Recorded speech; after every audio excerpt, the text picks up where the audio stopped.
Voilà, gloire au Seigneur. Donc nous saluons évidemment tous ceux qui nous écoutent actuellement, donc au travers de l'Évangile, au travers de la prédication diffusée dans le monde entier.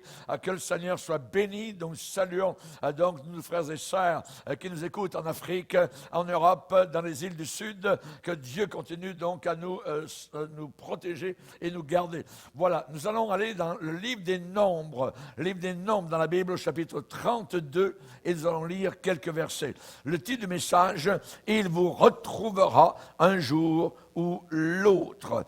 Dans le livre des Nombres, chapitre 32. Livre des Nombres, chapitre 32, et nous allons lire à partir du verset 20. Donc c'est Moïse qui dit à certaines personnes, Moïse leur dit, si vous faites cela, si vous vous armez pour combattre devant l'Éternel, si tous ceux de vous qui s'armeront passent le Jourdain devant l'Éternel jusqu'à ce qu'il ait chassé ses ennemis loin de sa face, et si vous revenez seulement après que le pays aura été soumis devant l'Éternel, vous serez alors sans reproche vis-à-vis de l'Éternel et vis-à-vis d'Israël. Et cette contrée-ci sera votre propriété devant l'Éternel. Mais voyez le verset 23. Mais si vous ne faites pas ainsi, vous péchez contre l'Éternel, sachez que votre péché vous atteindra. Seigneur, nous te bénissons et nous te prions particulièrement, Seigneur, de toucher les cœurs les plus sensibles à l'Évangile. Tu vois, Seigneur, les âmes perdues. Tu vois ceux qui sont encore aujourd'hui en train de marcher sur le chemin grand et large, vers la perdition éternelle, vers l'enfer éternel, vers les tourments éternels. Nous te prions, Seigneur, s'il te plaît, dans ta grâce, d'en sauver plusieurs. Je te prie de convaincre par le Saint-Esprit de péché, de justice et du jugement à venir. Nous te le demandons, Père, au nom du Sauveur et pour ta seule gloire.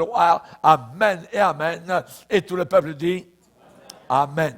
Gloire à Dieu. On peut s'asseoir, frères et sœurs. Alléluia. Moïse a dit, sachez que votre péché vous atteindra. Sachez que votre péché vous retrouvera un jour ou l'autre.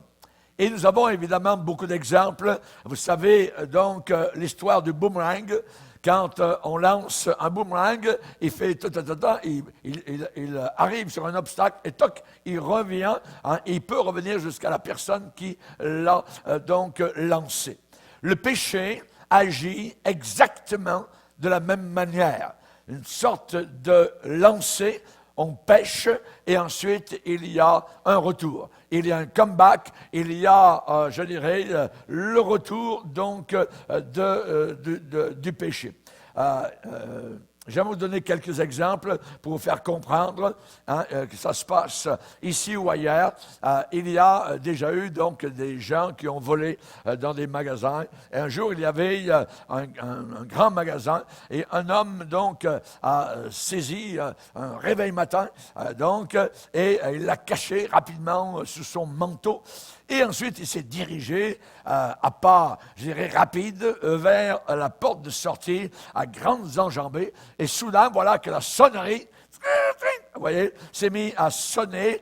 Et c'était la sonnerie du réveil matin. C'était le réveil matin caché sous son manteau qui s'est mis donc à retentir. Et l'homme a été aussitôt arrêté. Sache que ton péché te retrouvera. En Californie, c'est arrivé une autre histoire. Donc, c'est un policier qui a mis la main sur un suspect alors que celui-ci était justement en train donc de s'admirer devant une affiche où sa photo se trouvait avec « Recherché ». Il est en train de s'admirer et le policier a mis la main sur lui, a fait le rapport entre la photo et la personne. Sache que ton péché te retrouvera.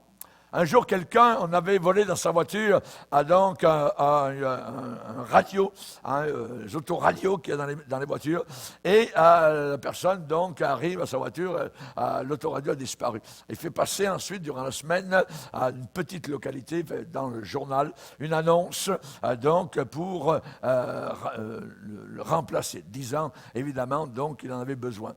Et donc, quelqu'un est arrivé, la première personne qui a contacté donc celui qui avait perdu donc son autoradio, c'était son voleur.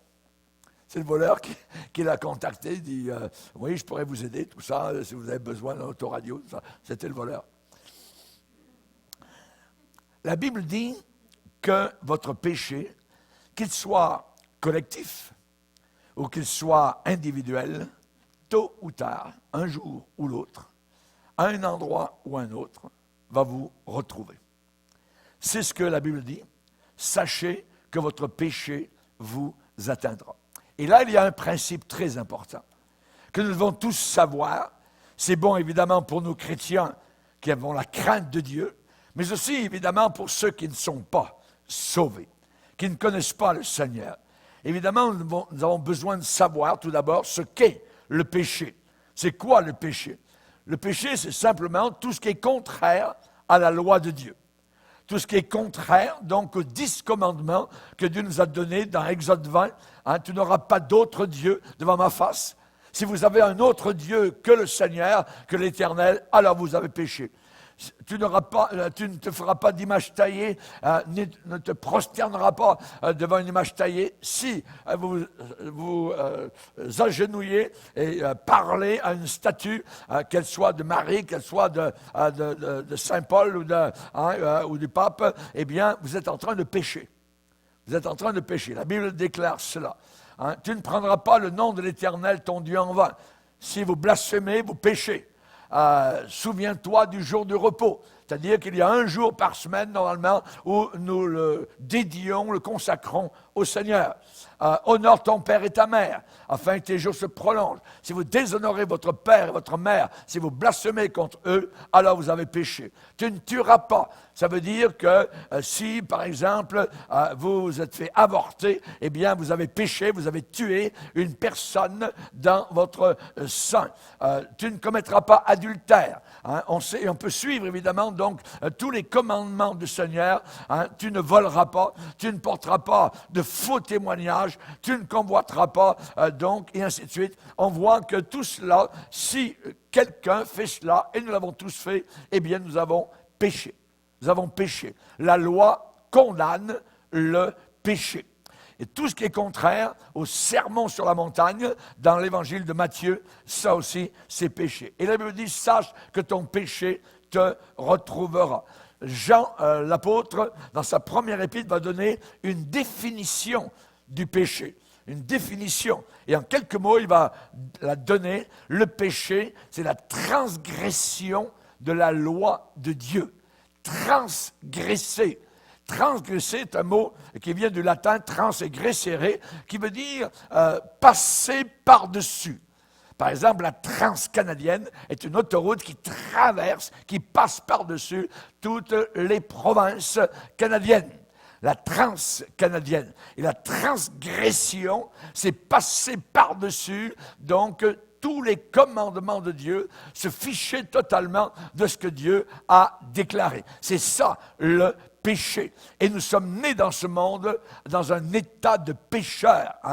Si nous disons, par exemple, que nous n'avons pas péché, et on rencontre des personnes qui disent « Oh non, moi je ne suis pas un pécheur, je n'ai jamais péché. » Vous voyez, eh bien, la Bible dit, si quelqu'un dit cela, dans 1 Jean, 1er chapitre, verset 10, si nous disons que nous n'avons pas péché, nous faisons Dieu menteur. Parce que Dieu dit que nous sommes tous pécheurs. Et si je dis que je n'ai pas péché, je fais Dieu menteur. Nous le faisons menteur et sa parole n'est pas en nous. Nous sommes pécheurs. Je suis pécheur. Vous êtes pécheurs. Et évidemment, donc, notre péché va nous retrouver. Va nous retrouver. Où cela, comment le péché va-t-il nous retrouver? Eh bien, il va vous retrouver dans 5 domaines. Dans 5 domaines, le péché va vous retrouver. Dans le temps, dans votre cœur, dans votre caractère, dans votre conscience et pour finir, dans l'éternité. Et c'est ce que nous allons voir donc aujourd'hui. Tout d'abord, sache que ton péché te retrouvera. Il va vous retrouver dans le temps. Dans le temps. Il y a des gens qui disent, « Oh, si Dieu existe, je vais essayer de blasphémer, et s'il existe, alors qu'il me foudroie sur place. » Et la personne se met à blasphémer, voyez, et il ne se passe rien. Et la personne pense, donc, il en conclut que Dieu n'existe pas. Mais la Bible dit que dans le temps, voyez, dans le temps, il vous retrouvera dans le temps. Dès le commencement, Dieu a institué une loi morale. Une loi morale.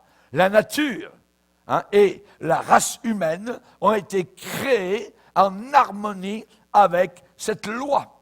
Par exemple, dans l'Ecclésiaste, Salomon déclare « Ne maudis pas le roi ni le riche, même dans ta pensée, car l'oiseau du ciel emporterait ta voix et l'animal ailé, avec des ailes, publierait tes paroles. » Évidemment, Salomon a écrit ces mots il y a des siècles, bien avant l'invention du magnétophone, de l'ordinateur de communication, de l'iPod, ou de toutes sortes d'enregistrements. Mais la Bible dit, sache que ton péché te retrouvera. Donc dans le temps, tôt ou tard. Deuxièmement, il y a certains péchés qui vont vous retrouver dans votre corps. Dans votre corps. Voyez, par exemple, trop manger. Trop manger, voyez, manger, il n'y a pas de problème. Trop manger, voyez, va créer des troubles cardiaques dans votre corps, si vous mangez trop. Et beaucoup d'autres maladies. Par exemple, si vous consommez de la drogue, cela va détruire votre esprit et votre corps. Si vous faites de l'abus d'alcool, alors vous tombez dans l'alcoolisme. Fumer peut amener parfois le cancer et toutes sortes d'autres désordres. Les péchés sexuels retrouvent les gens par toutes sortes de façons, dans des maladies vénériennes et certaines maladies qui résistent à tout traitement. Tout traitement. Et cela va vous retrouver, des péchés sexuels, à payer des pensions alimentaires. Vous allez perdre possiblement votre maison. Vous allez perdre votre honneur. Vous allez perdre votre femme. On va lire un passage qui parle de cela. Dans Proverbes, chapitre 5. On parle ici, au chapitre 5, de la mauvaise femme. On l'appelle dans la Bible l'étrangère. C'est-à-dire, elle est étrangère au royaume de Dieu, à Dieu, aux paroles de Dieu, à tout ce que Dieu déclare. C'est la femme de mauvaise vie. Et la Bible dit, verset 7, « Maintenant, mes fils, écoutez-moi, et ne vous écartez pas des paroles de ma bouche. Éloigne-toi du chemin qui conduit chez elle, et n'approche pas de la porte de sa maison, de peur que tu ne livres ta vigueur à d'autres et tes années à un homme cruel, de peur que des étrangers ne se rassasient de ton bien et du produit de ton travail dans la maison d'autrui, et de peur que tu ne gémisses près de ta faim, quand ta chair et ton corps se consumeront de maladies mortelles, et que tu ne dises, mais comment donc ai-je pu haïr la correction? Et comment mon cœur a-t-il dédaigné la réprimande? Comment ai-je pu ne pas écouter la voix de mes maîtres? Et ainsi de suite. Donc, des conséquences. Certains péchés vous retrouveront dans votre corps. Il y a d'autres péchés qui vont vous retrouver dans votre caractère. Dans votre caractère. Quelqu'un un jour a écrit, et je cite, « Les cicatrices rouges restent et demeurent et témoignent que l'innocence perdue ne se retrouve jamais. » Ça veut dire quoi? Ça veut dire que nous ne sommes plus, après avoir péché, ce que nous étions avant notre péché. La Bible dit que pour une femme prostituée, on se réduit. Il y a une réduction du caractère, il y a une réduction de la personne, il y a un rétrécissement. Pour la femme prostituée, on se réduit à un morceau de pain. Et la femme mariée tente un piège à la vie précieuse. Quelqu'un mettra-t-il du feu dans son sein sans que ses vêtements s'enflamment? Quelqu'un marchera-t-il sur des charbons ardents sans que ses pieds soient brûlés? Il en est exactement de même pour celui qui va vers la femme de son prochain. Quiconque la touche ne restera pas impuni.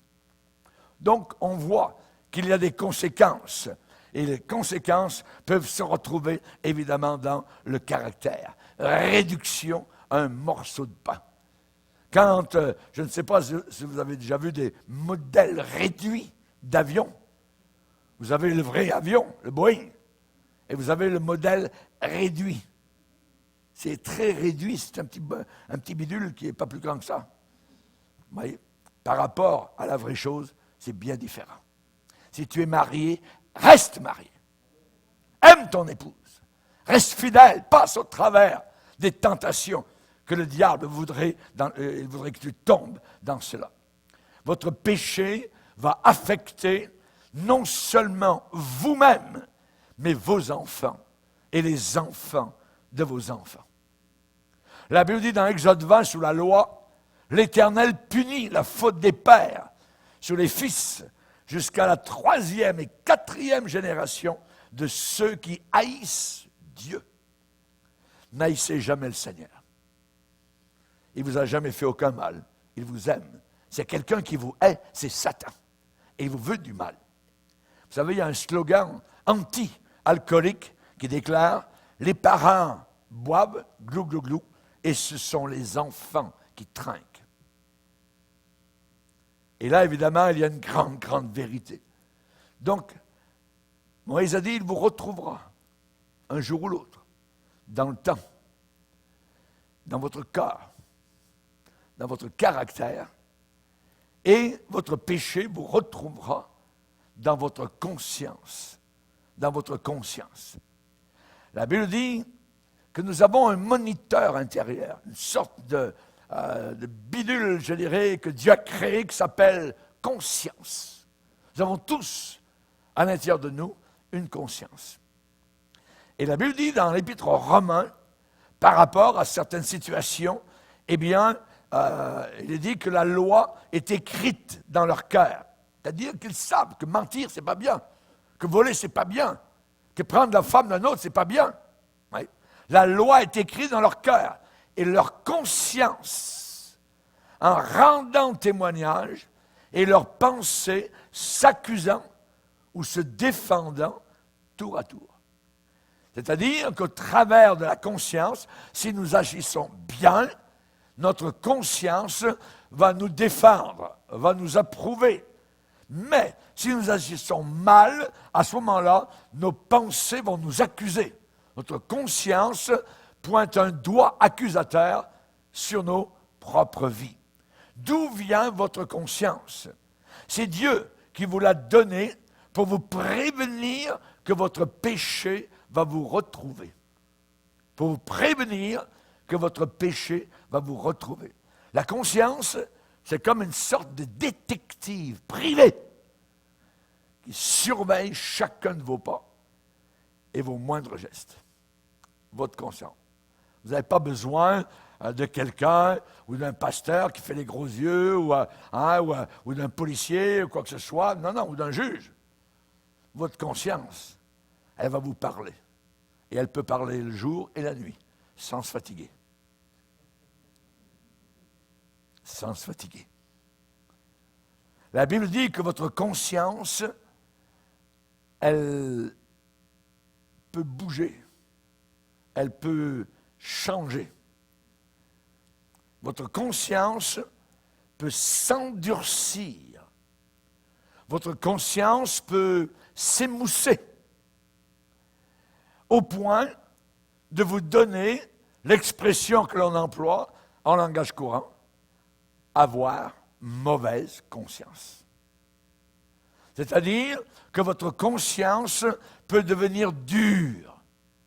C'est-à-dire qu'elle ne fait plus son travail parce que vous la faites taire, parce que vous pouvez la tuer, vous pouvez la rendre muette. Vous ne voulez plus qu'elle vous parle, cette conscience.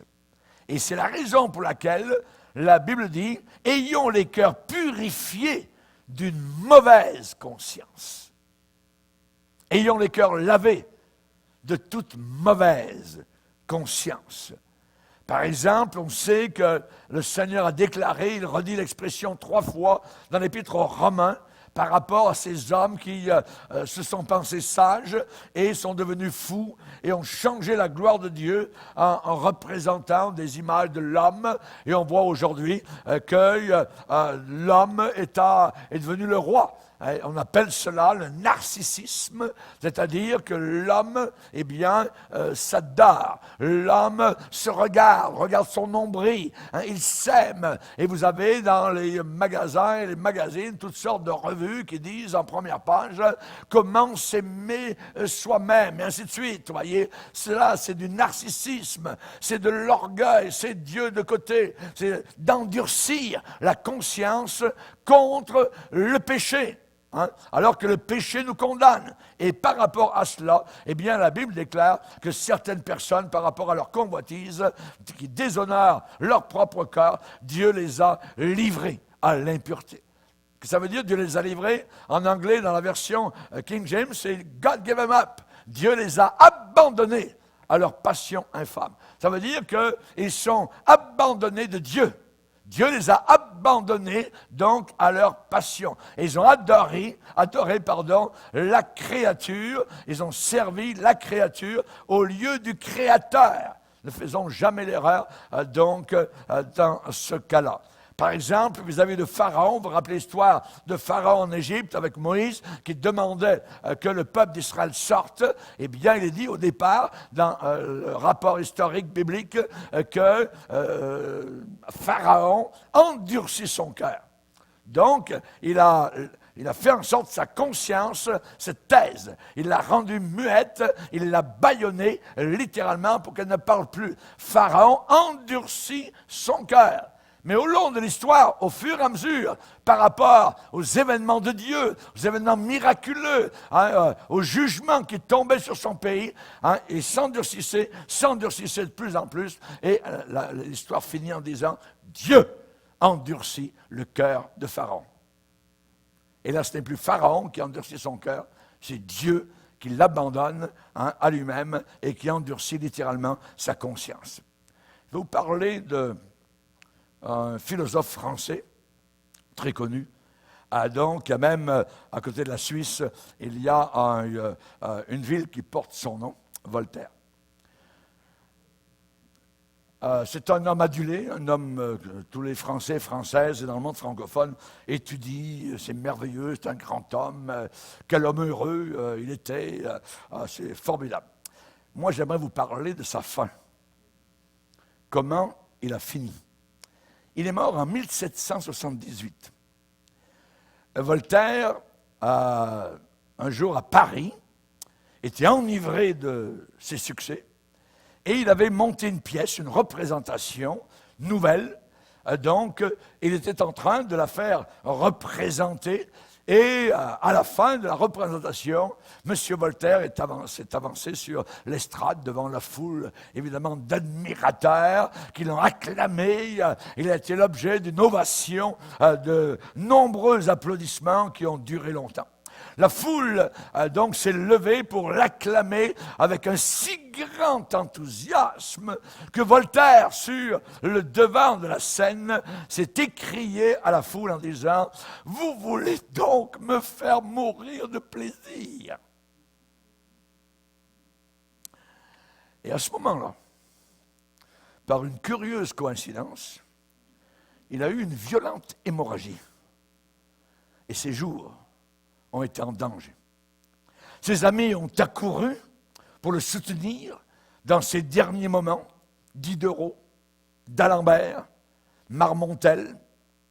Et l'un des biographes de Voltaire a raconté, ce ne fut que pour être témoin de la mort la plus terrible qui frappa l'impie. Cet homme avait dit, avec ma plume, je vais détruire Dieu et la Bible. Et dans un siècle, on n'en parlera plus. Sa conscience ne parlait plus. Sa conscience était morte. Qu'est-ce qui a accompagné la longue agonie de cet athée en train de mourir? La rage, le remords, les blasphèmes et les reproches de sa conscience.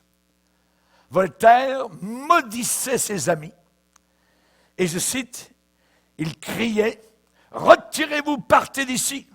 C'est vous qui m'avez mis dans l'état où je suis. Allez-vous-en. J'aurais pu me passer de vous, mais vous ne pouviez pas vous passer de moi. Et quelle misérable gloire que celle que vous m'avez procurée. » On l'entendait tour à tour supplier Dieu, blasphémer Dieu, qu'il avait haï pendant toute sa vie. Avec ma plume, je vais détruire la Bible. Et maintenant, dans ces derniers instants, s'écrier « Ô Christ, ô Jésus-Christ !» Et un jour, dans sa lente agonie, on l'a vu tenant à la main un livre de prière, tout en essayant d'invoquer Dieu. Ça ne servait à rien. Il était un jour tombé de son lit, de mourant. Et il avait des convulsions d'agonie. Et il restait là, étendu sur le parquet, impuissant, désespéré, s'écriant « Ce Dieu que j'ai renié, ne voudrait-il pas me sauver, moi aussi ?» Son médecin, le docteur Tronchin, l'a trouvé un jour plongé dans un effroi très profond. Et Voltaire s'est écrié avec une horreur terrible. « Je suis abandonné de Dieu, docteur. Je vous donne la moitié de ce que je possède si vous pouvez prolonger ma vie de 6 mois. » Le docteur a répondu, « Monsieur Voltaire, vous n'avez même pas 6 semaines à vivre. Alors dans ce cas, j'irai en enfer et vous avec moi. » Peu de temps après, il est mort. Et son agonie a été si terrible que son infirmière a déclaré, pour tous les trésors de l'univers, je ne consentirai plus jamais une seule fois à voir mourir un autre athée. L'insensé dit en son cœur, il n'y a pas de Dieu. Cet homme qui est encensé par l'intelligentsia française est en enfer. C'était un insensé, un fou. L'insensé dit en son cœur, il n'y a pas de Dieu. La Bible dit, on ne se moque pas de Dieu. Ce qu'un homme sème, il le récolte. Imaginez, même les démons croient qu'il y a un Dieu. Cet homme était pire que les démons. Sache que ton péché te retrouvera un jour ou l'autre, dans le temps, dans ton corps, dans ton caractère, dans ta conscience. On peut avoir la conscience souillée. Dans Tite 1,15, il est dit « Rien n'est pur pour ceux qui sont souillés et incrédules. Leur intelligence et leur conscience sont souillées. » Les gens qui vivent dans l'immoralité et les méchants ont une conscience souillée. Souillée. Du temps de Noé à l'époque antédiluvienne, la méchanceté était si grande qu'il est dit que toutes les pensées de leur cœur se portaient chaque jour uniquement vers le mal. Uniquement vers le mal. Tout ce qu'ils pouvaient imaginer était mauvais étaient sales, impurs, tellement leur conscience était émoussée et endurcie. Leur cœur ne concevait que des pensées mauvaises. Votre conscience peut être presque morte, juste maintenant. Et le Saint-Esprit l'utilise pour vous convaincre de votre péché. Il l'a fait avec moi la nuit où j'ai été sauvé à l'arrière du bateau où j'ai donné ma vie à Jésus. La Bible parle d'un temps cependant où il n'y aura plus conscience de péché. Il y a des hommes, ils arrivent à un moment donné où il n'y a plus aucune conscience de péché. Tout est beau dans le meilleur des mondes. Et leurs consciences pourtant sont souillées. Pourquoi arrive-t-il à ce point-là? C'est simple, parce qu'ils ont tué leur conscience. Et que Dieu seul a la capacité d'envoyer une puissance, une force d'égarement pour que ces gens-là croient à un mensonge, parce qu'ils n'ont pas reçu l'amour de la vérité pour être sauvés. Donc on peut arriver à ce point-là. Voltaire était arrivé à ce point-là. Il avait commis le péché impardonnable, qui ne peut pas être pardonné. On va lire un passage dans Jean 12, où Jésus parle en disant que malgré tant de miracles que Jésus avait faits, malgré tant de choses que les gens de son époque ont vues sous leurs yeux, au verset 37, Jean 12, 37, malgré tant de miracles qu'il avait faits en leur présence, ils ne croyaient pas en lui. Ils ne croyaient pas en lui, afin que s'accomplisse la parole qu'Ésaïe le prophète a prononcée. Seigneur, qui a cru à notre prédication? Et à qui le bras du Seigneur a-t-il été révélé? Aussi ne pouvait-il croire, parce qu'Ésaïe dit encore, Dieu, il a aveuglé leurs yeux et il a endurci leur cœur, de peur qu'ils ne voient des yeux, qu'ils ne comprennent du cœur, qu'ils ne se convertissent et que je ne les guérisse. Donc nous voyons que Dieu peut arriver à ce point-là où la conscience devient totalement inefficace, ne fonctionne plus et il n'y a plus de réponse. La conscience devient morte. Ces gens-là, du temps de Jésus, avaient totalement annihilé leur conscience. Du temps de Noé, le Seigneur a dit, « Mon esprit ne contestera pas toujours avec l'homme. Mon esprit ne viendra pas régulièrement pour contester, pour dire, c'est pas bien. » Ah non, pas toujours. Selon les Écritures, sans la présence du Saint-Esprit dans votre cœur, sans l'impulsion que le Saint-Esprit vous donne à vous approcher de la croix, à venir se repentir, à venir être sauvé, à venir être lavé par le sang qui a coulé du corps de Jésus-Christ, sans cette poussée vers la repentance et pour recevoir Christ, alors personne ne peut connaître Dieu. Si Dieu ne l'attire pas. Nous sommes sauvés, nous avons tous été attirés par le Seigneur. Et c'est le Saint-Esprit qui a fait ce travail merveilleux, parce que notre conscience n'était pas complètement morte. Amen. Alléluia. En êtes-vous au point, pour certains qui m'écoutent, où la loi morale de Dieu ne vous touche plus? Nous avons cela dans l'Église de façon régulière. Par exemple, des gens qui vivent en concubinage et ça ne leur fait plus absolument rien. Ils mettent Dieu de côté. On ne peut pas vivre en concubinage et être chrétien. C'est marie-le, marie-la ou quitte-la. Si tu dis « je l'aime trop », ça veut dire que tu n'aimes pas Dieu suffisamment pour obéir à ce que Dieu demande. Il y a des conséquences, parce que la Bible dit ce qu'elle veut dire. Et on a affaire non pas avec une philosophie, oui, c'est peut-être ça, ou c'est pas ça, on en prend, on en laisse. La Bible dit que le mariage soit honoré de tous, parce que Dieu condamnera les impudiques et les adultères. En êtes-vous au point où la loi morale de Dieu ne vous touche plus? J'ai vu un jour un couple assez âgé, un homme, un monsieur et une dame qui vivaient comme cela en concubinage. Et j'ai prêché cela, ce que je viens de vous dire, ce dimanche matin-là. Je ne les ai plus revus. Pourquoi? Parce qu'ils vivaient en concubinage et ils préféraient recevoir un peu plus d'argent du gouvernement en vivant comme cela, en concubinage et non pas en étant mariés.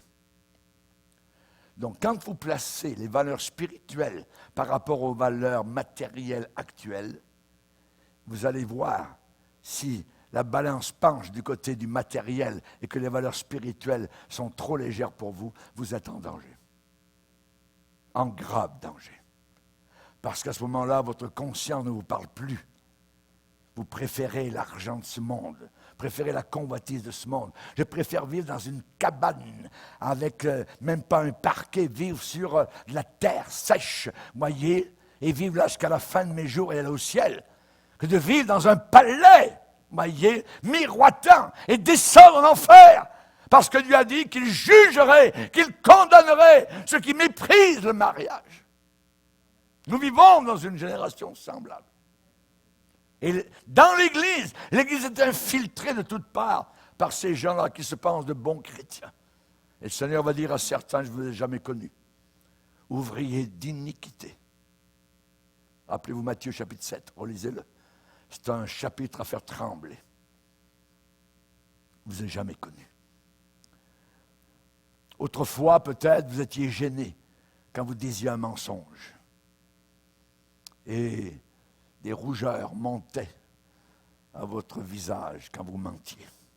Autrefois, vous étiez gêné quand vous voliez quelque chose. Vous étiez gêné quand vous convoitiez quelque chose. Mais maintenant, cela vous est égal. On arrive à quoi? À une situation dramatique, parce que la conscience ne fait plus son travail.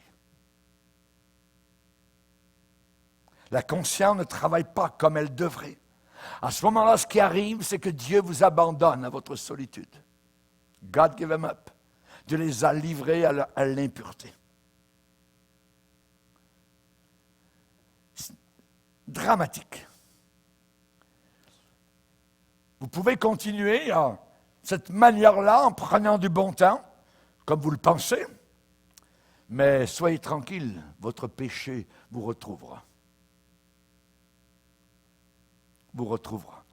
La Bible enseigne qu'il y a dans le péché de la jouissance. Oui, c'est formidable. Mais la Bible ajoute 3 mots. Pour un temps. Après le coup, il y a le contre-coup.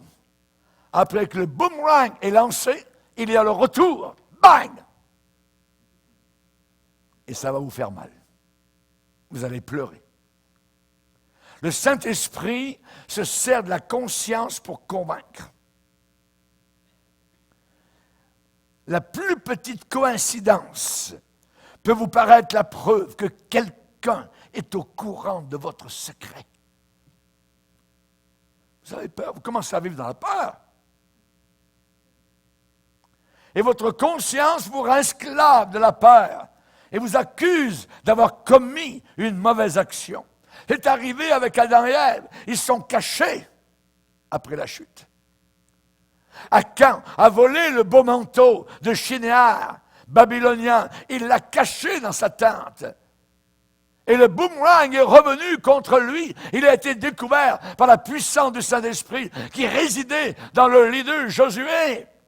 Ananias et Saphira ont voulu jouer les grands spirituels. Regardez-moi, regardez-nous, regardez comme on est généreux, mon mari et moi-même. Ils sont morts dans l'Église. Dieu les a jugés. Et David a eu un jour cet homme qui est entré dans le palais royal, rempli du Saint-Esprit, et monté quelques escaliers vers le trône de David, et a pointé son doigt vers le menton de David. David, tu es cet homme-là. C'est toi. David s'est replié légèrement, s'est enfoncé dans son trône et a dit, j'ai péché.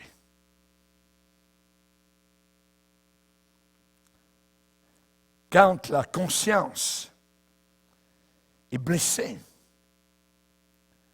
vous craignez que quelqu'un ne découvre votre secret. Cela vous est-il déjà arrivé? Mais Jésus a dit, il n'y a rien de secret qui ne soit dévoilé, tôt ou tard. Et je vous dirai aussi que votre péché vous retrouvera non seulement dans votre conscience, non seulement dans le temps, non seulement dans votre cœur, non seulement dans votre caractère, mais aussi au jour du jugement dans l'éternité. La Bible dit, et parle du jour où Dieu jugera par Jésus-Christ les actions secrètes des hommes. Ça veut dire les autres ne savent pas, ni dans l'Église, ni à l'extérieur de l'Église. Un pasteur était en train de mourir à l'hôpital dans le sud de la France. Ses collègues pasteurs sont venus. Et en train de mourir, l'homme a dit, je sais, mes frères, collègues dans le ministère, pourquoi je suis en train de mourir. Dieu m'a jugé et mon péché m'a retrouvé. Pendant des années, j'ai pris la Sainte Seine alors que je vivais une vie double avec une femme de l'Église. Tôt ou tard, il vous retrouvera un jour. On ne peut pas se moquer de Dieu. Il faut jouer réglo avec le Seigneur. Il faut être sérieux. Et si sur la terre, votre péché n'est pas retrouvé, il va vous retrouver au jour du jugement, dans l'éternité. La Bible dit le jour où Dieu jugera au travers de son Fils Jésus les actions secrètes des hommes. Il n'y a rien de secret que vous ayez commis en pensée, en parole, en action, qui ne soit écrit actuellement dans le livre de Dieu. Dieu garde des archives parfaites où tous vos péchés y sont consignés. Et Jean a vu ce jour terrible. Et il le déclare en disant, et je vis un grand trône blanc. Et celui qui était assis dessus, la terre et le ciel disparurent, s'enfuirent devant sa face. Il ne fut plus trouvé aucune place, ni pour le ciel, ni pour la terre. Là, suspendu dans l'éternité, dans les airs, devant un grand trône blanc. Et il ajoute en disant, je vis les morts, tiens!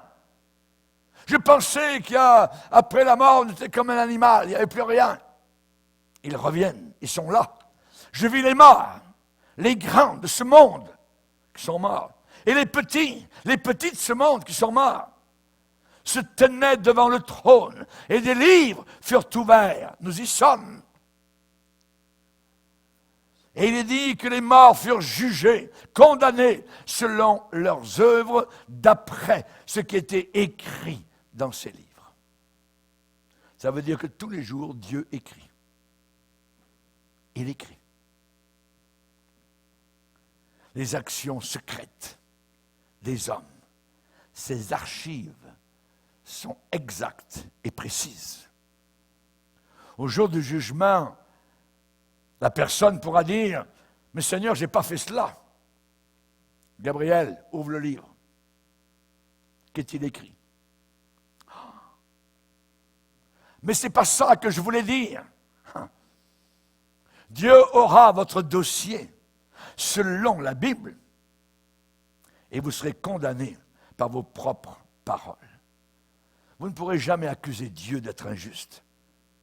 Vous allez reconnaître, et votre genou fléchi, vous direz, oh Dieu, tu as raison, et je me rappelle de ce moment-là. Vous rendrez compte de vos péchés lors du jugement dernier. Ecclésiaste 12:16, Dieu amènera toute œuvre en jugement au sujet de tout ce qui est caché, soit le bien caché, soit le mal caché. Tout. Mais il existe une nouvelle bonne, la bonne nouvelle. Alléluia. Gloire au Seigneur. Cette bonne nouvelle, c'est le pardon. Croyez à la puissance de la croix. C'est là que Dieu efface vos péchés. Il y a une chose plus grande que le jugement. Quelle est cette chose? La grâce de Dieu. Alléluia. La grâce de Dieu. Il y a un court verset dans l'Épître de Jacques où l'apôtre parle de cela. Il met en rapport la grâce et il va dire que la miséricorde triomphe du jugement. La miséricorde triomphe du jugement. Si vous ne voulez pas tomber entre les mains d'un Dieu en colère, alors placez-vous dans sa miséricorde et venez à la croix. À la croix, c'est le seul endroit. Lorsque Gabriel est apparu à Joseph, alors que Marie était enceinte, sans avoir, je dirais, aucune relation avec elle, Gabriel a dit, Joseph, n'aie pas peur de prendre Marie avec toi. Car l'enfant qu'elle a conçu ne vient pas d'un homme. Mais cet enfant est celui qui sauvera son peuple de ses péchés. Merci Seigneur. Alléluia. Gloire au Seigneur. Malgré tout ce que j'ai dit sur le péché, qui vous retrouvera, il y a une bonne nouvelle pour toi. Dieu t'aime et Dieu veut te pardonner. La miséricorde triomphe du jugement. Dans l'Épître aux Éphésiens et au chapitre 2, on montre quelle était auparavant notre position. Vous étiez morts par vos offenses et par vos péchés. Vous marchiez selon le train de ce monde. Vous marchiez selon Satan, le prince de la puissance de l'air. Vous étiez des fils de rébellion. Vous étiez de leur nombre. Vous viviez autrefois selon les convoitises de votre chair. Vous accomplissiez les volontés de la chair et de vos pensées. Et vous étiez par nature des enfants de colère comme les autres. Et ce que j'aime dans la Bible, il y a 3 points de suspension. Mais Dieu, le tableau si sombre et obscur va commencer à s'illuminer. Mais Dieu, qui est riche en miséricorde, à cause non pas de l'amour qu'il a envers nous, du grand amour dont il nous a aimés, nous qui étions vils, sales, rebelles, il nous a rendus à la vie par Jésus-Christ. Tout vient du Seigneur Jésus. Là où le péché a abondé, la grâce a surabondé. Si nous confessons nos péchés, il est fidèle et juste pour nous les pardonner et nous purifier de toute iniquité. As-tu la justice de Dieu dans ta vie? Es-tu revêtu de la justice de Dieu? Alléluia. Cette robe céleste que Dieu veut poser sur tes épaules. Jésus n'est pas venu sauver des gens bons, des gens religieux. Il a dit, je suis venu sauver des pécheurs. Place-toi dans le camp des pécheurs et c'est là que le Seigneur viendra te chercher, te sauver pour t'emmener dans le ciel. Au ciel, il n'y a que des pécheurs, pardonnés, sauvés, justifiés.